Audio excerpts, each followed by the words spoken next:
This is the video about design theory.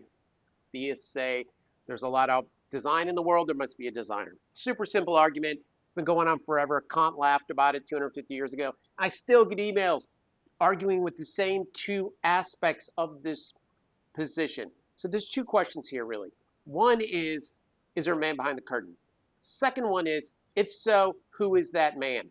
These are very distinct questions. They're very logical and reasoned. They make perfect sense as a structure for the question. I'm not saying which one's true, which one's not true. But here's kind of how it goes. The first part is there a man behind the curtain? People spend a lot of time trying to argue yes, no, here's the evidence, here's not the evidence, but they are concerned with evidence. The second part, if you prove there's a man behind the curtain, is who's that man? And it is at this point people disregard all evidence and reason.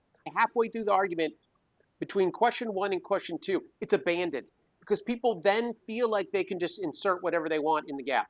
So if you prove this man behind the curtain, then it's my man.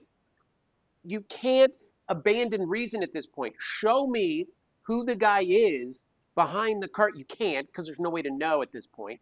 But attempt to do it or acknowledge that that's the part of the argument that's a problem, that's missing, that people ignore. And so let me just give you a really quick example, then end the video. I personally believe there is a man behind the curtain.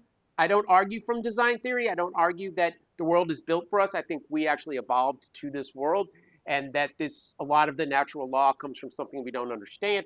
But I have a common sense argument from an excess of coincidence, not that there is coincidence, that there's an excess of coincidence in the same way that induction proves things within science. There's too much correlation, too many cause and effect analogies. I got to go with it. And so my particular argument is that there is a man behind the curtain. I have no idea who it is. I don't know how I would attempt to prove that because I'm the gerbil in the experiment. How would I know who the man is? I'm very aware of that. I will discuss it and I will try to find the man behind the curtain. This is the Matrix, let's be honest. But I don't know where to go with that. That's the argument. I hope that outline for the argument at least helps you a little bit.